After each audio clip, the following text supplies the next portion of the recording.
नमस्कार। YouTube की online classes में आपका हार्दिक स्वागत है। हम पिछली कक्षा में अविकारी शब्दों के बारे में चर्चा कर रहे थे, जिसमें हम क्रिया विशेषण के बारे में चर्चा कर रहे थे। क्रिया विशेषण को हमने 4 भागों में बांटा था। क्रिया विशेषण अव्यय,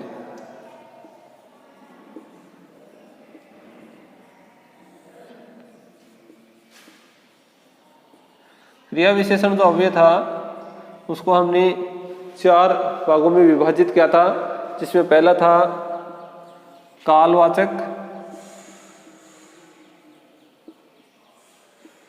क्रिया विशेषण,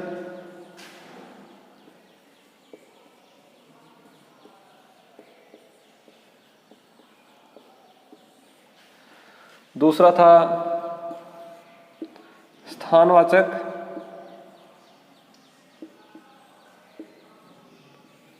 क्रिया विशेषण, तीसरा था परिमाणवाचक क्रिया विशेषण और अंतिम चौथा था रीतिवाचक क्रिया विशेषण। हमने क्रिया विशेषण को 4 भागों में विभाजित किया था, जिसमें पहला था कालवाचक, दूसरा स्थानवाचक, तीसरा परिमाणवाचक और चौथा रीतिवाचक। जिसमें से हमने 3 का अध्ययन कर लिया था, कालवाचक का, स्थानवाचक का और परिमाणवाचक का। कालवाचक क्रिया विशेषण का पता लगाने के लिए हमें क्या करना था? कब के साथ क्रिया का योग करना था। कब के साथ क्रिया का योग करना था। स्थान वाचक जो क्रिया विशेषण थे उनके लिए हमें कहाँ के साथ क्रिया का योग करना था। परिमाणवाचक जो क्रिया विशेषण था इसके लिए हमें कितना के साथ क्रिया का योग करना था। अब रीतिवाचक क्रिया विशेषण की हम बात करेंगे। तो रीतिवाचक क्रिया विशेषण में क्रिया के होने के ढंग या रीति को प्रदर्शित किया जाता है। तो इसमें हम कैसे के साथ क्रिया का योग करेंगे। ये 4 आपको इनके नियम हैं, ये याद रखने हैं। इसी से आपका क्रिया विशेषण जो अव्यय है वो पूर्ण हो जाएगा। आपको ध्यान रखना है, अगर कालवाचक क्रिया विशेषण आपको पहचानना है तो क्रिया के साथ में कब लगा के आपको क्वेश्चन करना है। अगर स्थानवाचक क्रिया विशेषण का पता करना है तो क्रिया के साथ कहाँ लगाकर आपको क्वेश्चन करना है। अगर आपको परिमाणवाचक क्रिया विशेषण का पता करना है तो क्रिया के साथ कितना लगाकर आपको क्वेश्चन करना है। और अगर रीतिवाचक क्रिया विशेषण का पता करना है तो क्रिया के साथ में कैसे लगाकर आपको क्वेश्चन करना है। जो भी आपका उत्तर होगा वो ये क्रिया विशेषण के रूप होंगे। तो इसमें से हमने 3 पहले की कक्षा में पढ़ लिया, कालवाचक, स्थानवाचक, परिमाणवाचक। आज की कक्षा में हम रीतिवाचक क्रिया विशेषण के बारे में चर्चा करते हैं। तो अपनी जो हेडिंग है वो है रीतिवाचक क्रिया विशेषण। रीति का अर्थ है ढंग, यानी क्रिया के होने का ढंग या क्रिया के होने की रीति क्या कहलाएगी? रीतिवाचक क्रिया विशेषण कहलाएगी। तो यहाँ हम लिखते हैं सबसे पहले रीतिवाचक, अपना 4 नंबर है रीतिवाचक क्रिया विशेषण। रीतिवाचक क्रिया विशेषण, इसकी परिभाषा लिख देते हैं। वे अव्यय शब्द, वे अव्यय शब्द जो क्रिया के रीति, वे अव्यय शब्द जो क्रिया की रीति या ढंग का बोध कराते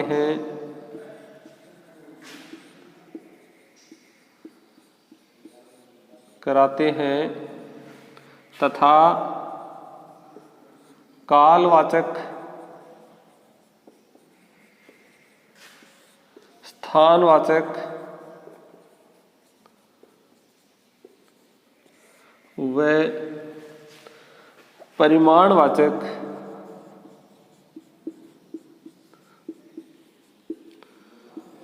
क्रिया विशेषण में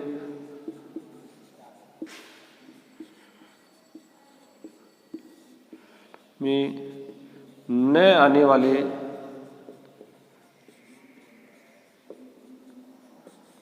क्रिया विशेषण शब्द, क्रिया विशेषण अव्यय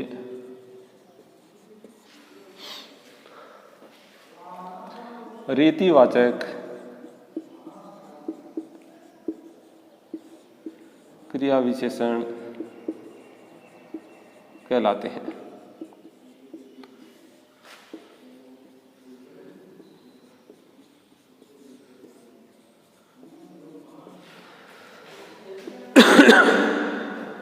रीतिवाचक क्रिया विशेषण की जो परिभाषा है, यह परिभाषा क्या कहती है कि वे अव्यय शब्द जो क्रिया की रीति, कार्य के होने की रीति या ढंग कि कार्य है वो किस रीति से या किस ढंग से संपादित हो रहा है उसका बोध कराते हैं। तथा एक कंडीशन तो ये हो गई यहाँ तक कि या तो वे क्रिया की क्या बताएंगे, रीति या ढंग बताएंगे, और दूसरी स्थिति क्या हो गई, कालवाचक, स्थानवाचक और परिमाणवाचक क्रिया विशेषण में नहीं आते हैं। यानी क्रिया विशेषण के 4 भेद थे, चौथा भेद हम यहाँ पढ़ रहे हैं रीतिवाचक, और इससे पहले 3 पढ़े थे, कालवाचक, स्थानवाचक और परिमाणवाचक क्रिया विशेषण में जो नहीं आते हैं, जो बच गए वो किस में आएंगे, रीतिवाचक क्रिया विशेषण में आएंगे। तो ऐसे क्रिया विशेषण जो अव्यय शब्द हैं उन्हें हम क्या कहेंगे, रीतिवाचक क्रिया विशेषण शब्द कहेंगे। इस प्रकार से अपनी रीतिवाचक क्रिया विशेषण की ये परिभाषा होती है। अब हम रीतिवाचक क्रिया विशेषण के कुछ उदाहरणों के ऊपर चर्चा करते हैं और उनका पता करते हैं कि इनमें कैसी पहचान हम करेंगे। तो उदाहरण में हम सबसे पहले लेते हैं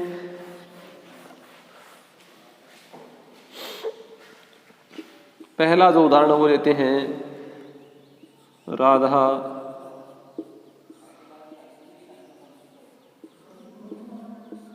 धीरे धीरे चलती है। राधा धीरे धीरे चलती है, और पता करना है कि इसके अंदर किन अव्यय का प्रयोग किया गया है, किस अव्यय का प्रयोग किया गया है। तो यहां हम देखते हैं चलना क्या है, क्रिया। चलना क्या है, क्रिया है, और क्रिया की जो विशेषता है वो क्या है, धीरे धीरे। ये क्रिया की क्या बता रहे हैं, विशेषता, क्रिया की विशेषता। और जो क्रिया की जो विशेषता बताते हैं उन्हें हम क्या कहते हैं, क्रिया विशेषण कहते हैं। जो क्रिया की विशेषता बताएगा वो क्या कहलाएगा, क्रिया विशेषण अव्यय कहलाएगा।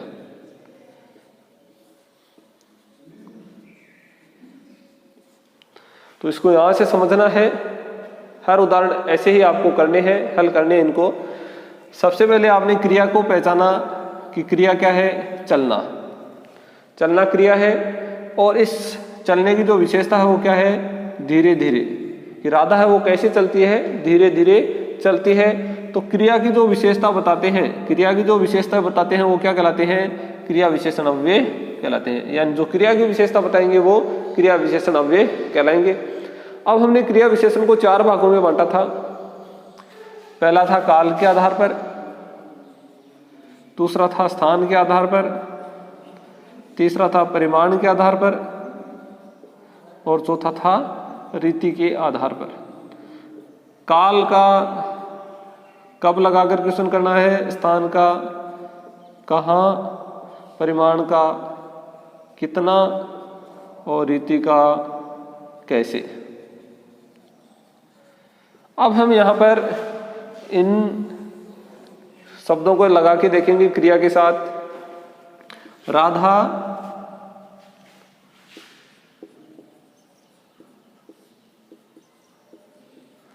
कैसे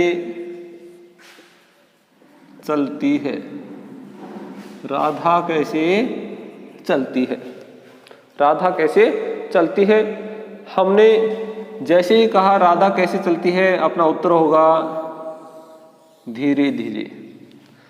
कि हमने क्वेश्चन किया कि राधा कैसे चलती है, तो अपना उत्तर क्या हुआ, राधा धीरे धीरे चलती है। तो कैसे के स्थान पर किसका प्रयोग किया गया है, धीरे धीरे का प्रयोग किया गया है।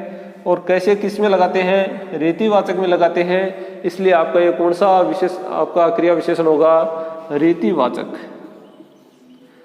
रीतिवाचक, रीतिवाचक क्रिया विशेषण अव्यय होगा। तो ऐसे आपको प्रत्येक उदाहरण को पहचान करना है। दूसरा उदाहरण देखते हैं।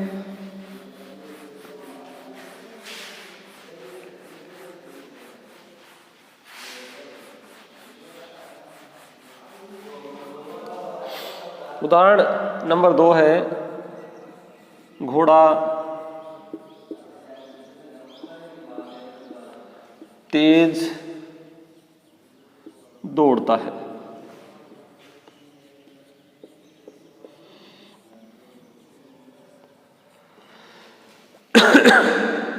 घोड़ा तेज दौड़ता है। अब यहां देखेंगे जो क्रिया है वो क्या है, दौड़ना। दौड़ना क्या है, क्रिया। इनकी आपको पहचान करनी है पहले, उसी के बाद हम इनकी जो अव्यय है उनकी पहचान कर पाएंगे। पहले आपको देखना है कि क्रिया कौन सी है इसमें। तो क्रिया का पता सबसे पहले लगाना आपको। तो दौड़ना क्या है, क्रिया। अब इस दौड़ने की जो विशेषता है वो क्या है, तेज। यानी दौड़ना क्रिया है और इस क्रिया की विशेषता क्या है, तेज है। तो ये हो गया आपका क्रिया की विशेषता, क्रिया की विशेषता। यानी क्रिया की विशेषता क्या है, तेज। जो क्रिया की विशेषता बताते हैं वो क्या कहलाते हैं, क्रिया विशेषण। क्रिया विशेषण। अब क्रिया विशेषण की 4 भेद थे, चारों में से आपको पहचान करनी है। तो आपको वही 4 क्वेश्चन याद रखने हैं, कब, कहाँ, कितना और कैसे। अब हम इसको क्वेश्चन में बदलेंगे। घोड़ा कैसे दौड़ता है, घोड़ा कैसे दौड़ता है। जब हमने इसको क्वेश्चन में बदल दिया तो जो ये कैसे लगा है इसका जो उत्तर होगा वो क्या होगा, तेज। घोड़ा कैसे दौड़ता है, तो घोड़ा तेज दौड़ता है। यानी कैसे के स्थान पर किसका प्रयोग हो गया, तेज का प्रयोग हो गया। जैसे ही तेज का प्रयोग हुआ तो तेज क्या बन गया, क्रिया विशेषण। और कैसे किस में लगाते हैं, रीतिवाचक में लगाते हैं। रीतिवाचक, रीतिवाचक क्रिया विशेषण। इस प्रकार से आप क्रिया विशेषण की पहचान है वो कर सकते हैं। अब हम 4 क्रिया विशेषण हो गए अपने, उन चारों के उदाहरण है वो शामिल में करते हैं और फिर उनका पता करते हैं कि उनमें किस प्रकार से आपको पहचान करनी है।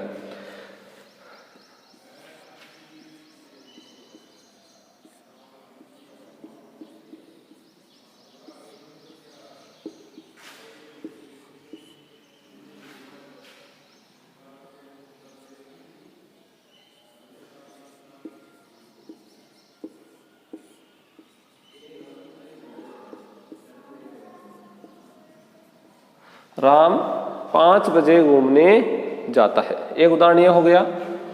दूसरा लिखता हूं,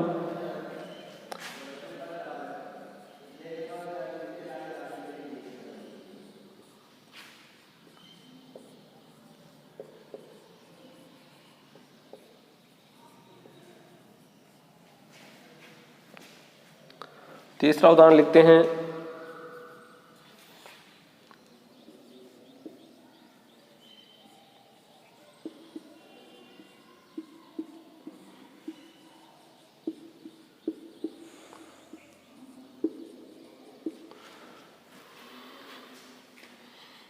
और चौथा उदाहरण लिखते हैं।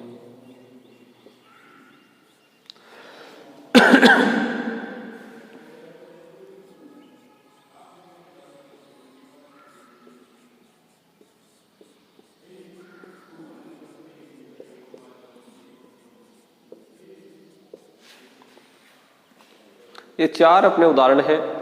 इन चार उदाहरणों के माध्यम से हम इनको समझने का प्रयास करेंगे। पहला उदाहरण है, राम 5 बजे घूमने जाता है। बात हम किसकी कर रहे हैं? क्रिया विशेषण की। किसकी बात हो रही है? बात हो रही है क्रिया विशेषण की। और जब क्रिया विशेषण की बात होती है तो सबसे जो पहला अपना कार्य है वो है क्रिया की पहचान करना। यानी सबसे पहला काम क्या है? क्रिया को पहचानना है। तो इसमें जो क्रिया है वो क्या है? घूमने जाता है। क्रिया घूमने जाता है, क्या है? क्रिया। यानी राम है वो क्या काम करता है? घूमने का काम करता है। इस घूमने की जो विशेषता क्या है? 5 बजे।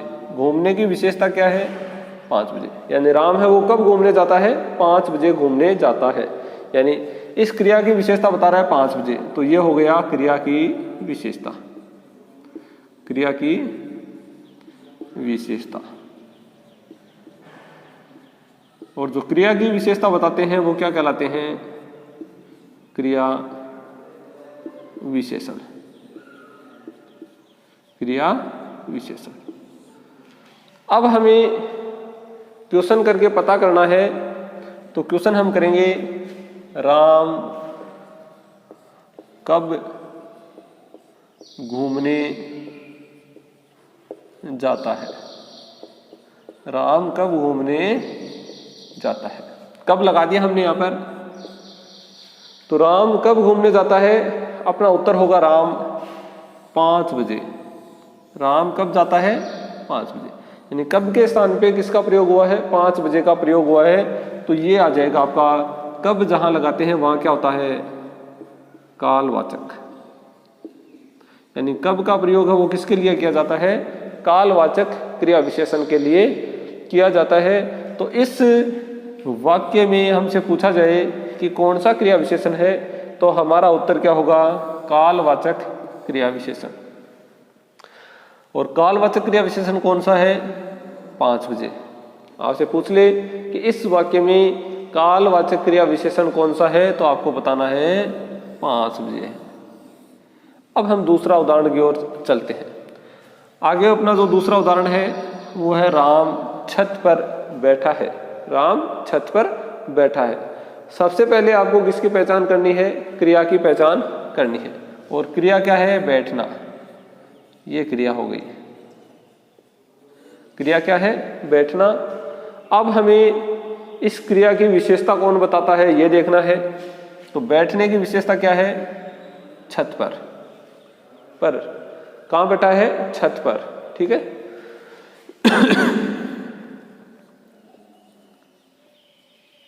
क्रिया विशेषण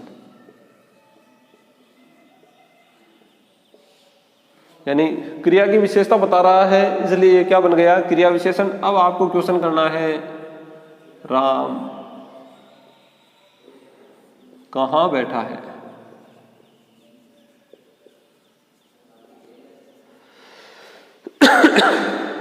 राम कहां बैठा है। जैसे ही क्वेश्चन करेंगे राम कहां बैठा है, तो आपका उत्तर आएगा छत पर।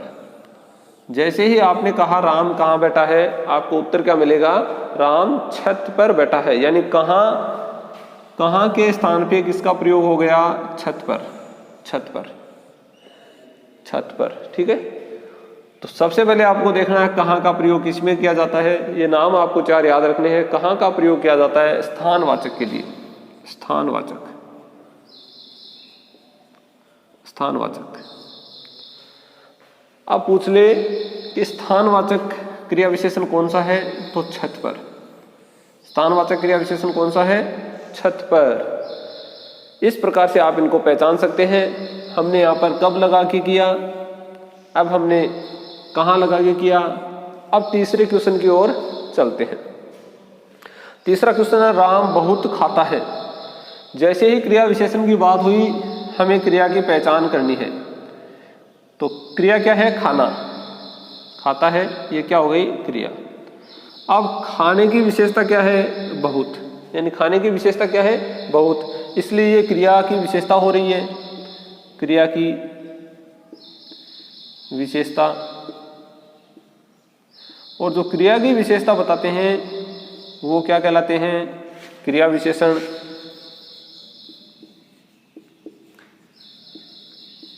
क्रिया विशेषण। अब हमें क्वेश्चन करना है, राम कितना खाता है।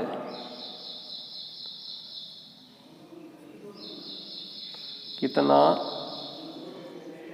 खाता है, राम कितना खाता है।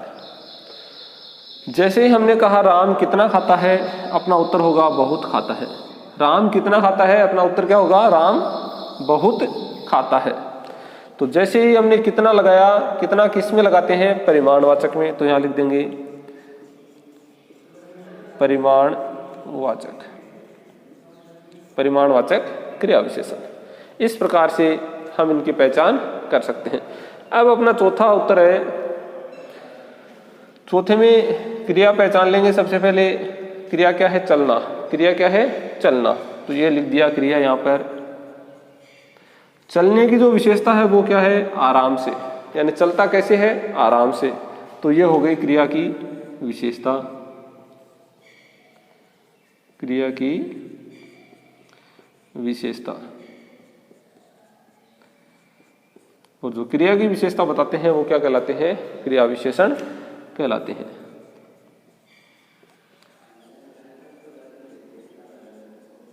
क्रिया विशेषण। अब अपने को क्वेश्चन करना है, राम कैसे चलता है। राम कैसे चलता है। राम कैसे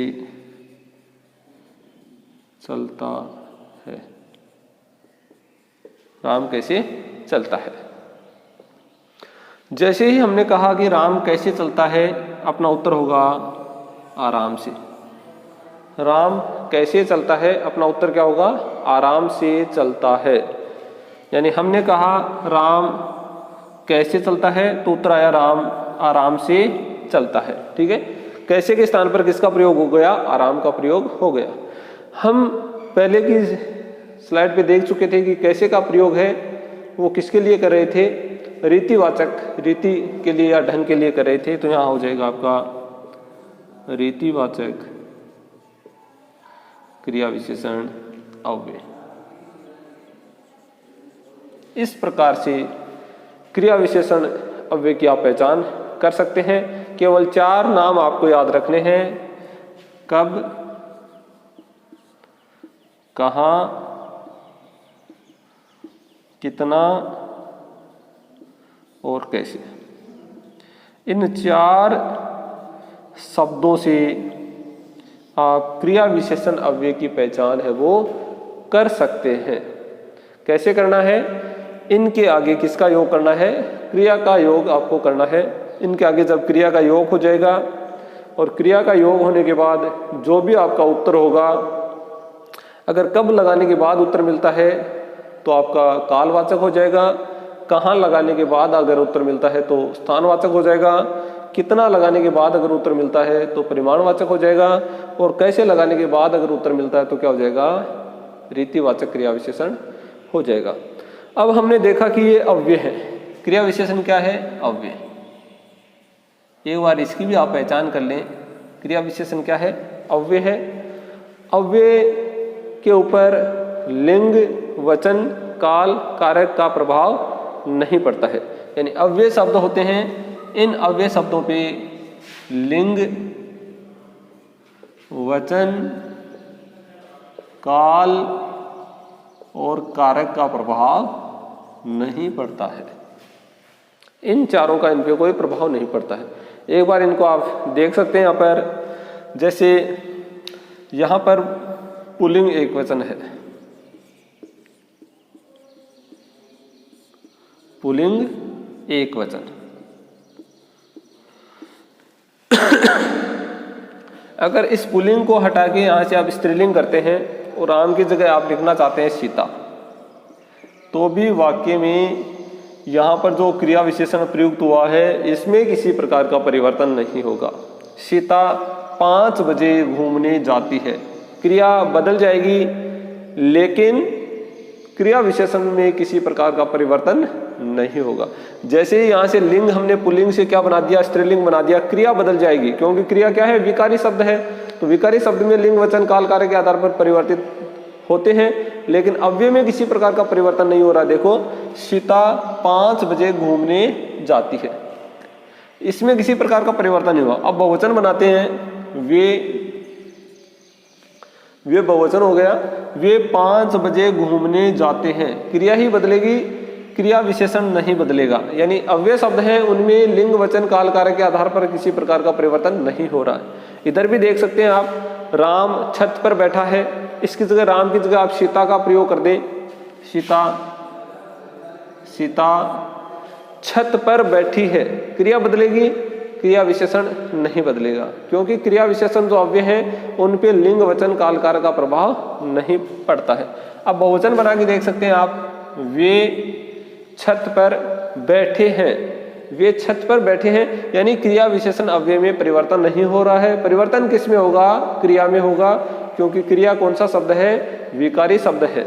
यहाँ भी देख सकते हैं आप, राम की जगह सीता कर देते हैं तो सीता बहुत खाती है, सीता बहुत खाती है, क्रिया बदलेगी, क्रिया विशेषण अव्यय नहीं बदलेगा। और यहाँ भी राम की जगह आप सीता लिख देते हैं तो सीता आराम से चलती है, सीता आराम से चलती है, इसमें किसी प्रकार का परिवर्तन नहीं होगा। तो जो अव्यय शब्द होते हैं उनकी खास बात आपको ये ध्यान रखनी है कि इनके ऊपर लिंग वचन काल कार्य का किसी प्रकार का कोई प्रभाव नहीं पड़ता है। इस प्रकार से अपना जो क्रिया विशेषण अव्यय था वो पूर्ण होता है। अगली कक्षा में हम संबंध बोधक अव्यय के बारे में चर्चा करेंगे। धन्यवाद।